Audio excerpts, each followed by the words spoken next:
We move on now to the big headline about sexual assault on college campuses.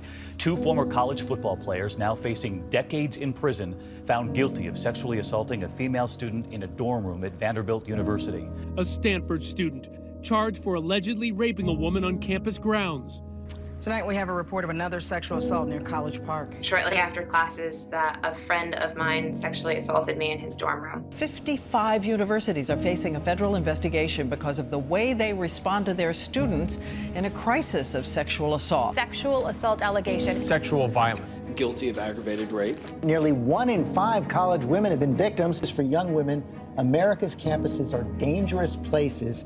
These are our children. These are our wives, our daughters, our sisters. These people are you.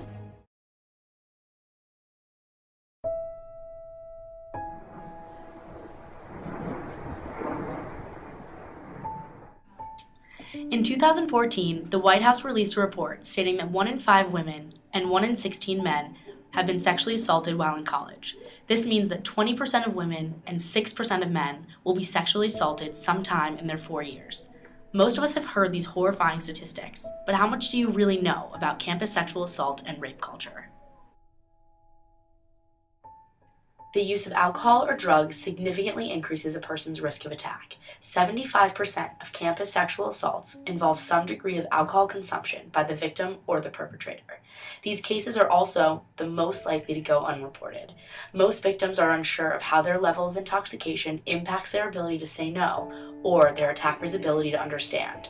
Even though the victim is never at fault, a staggering 79% of victims who reported being raped or sexually assaulted while intoxicated blame themselves. And remember that this statistic only includes the victims who actually reported the assault. Consider the tens of thousands of victims who remain silent as they continue to blame themselves. More often than not, students get drunk with their peers and lose sight of the harsh reality that sexual assault can occur within their own social circle. There's a common misconception that sexual assault is perpetrated by a random attacker. However, 85% of campus rapes are committed by a person the victim knows. This means 85% of victims were attacked by friends, classmates, boyfriends, or acquaintances. Even more horrifying is that one perpetrator, on average, will commit 6 sexual assaults. It's time to stand up against sexual assault and rape culture. Rape culture is when male victims feel too ashamed to come forward because men can't be raped. Rape culture is when victims are harassed for bringing forward rape allegations.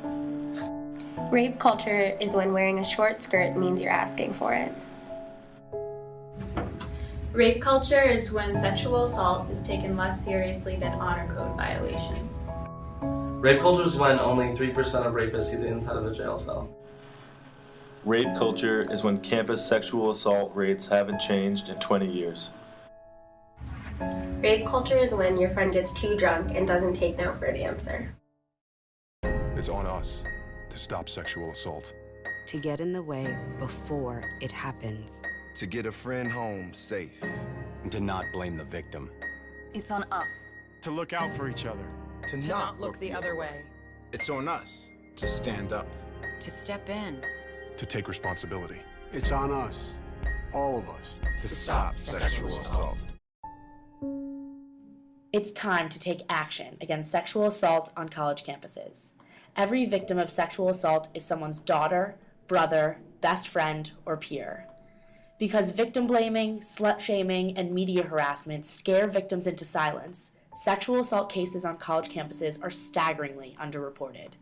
Acknowledging that sexual assault is a reality on college campuses is the first step in taking action. We need to stand up against universities that ignore sexual assault allegations and demand that victims be heard and supported. It's up to each and every one of us to advocate for our peers that have been wrongfully victimized, humiliated, and neglected. By learning the facts and staying informed, we can know how to look out for one another, especially in situations where drugs or alcohol are a factor. It's on us to understand what consent really means and respect one another's right to say no. You have the power to stand up and protect your peers. You have the power to stop sexual assault.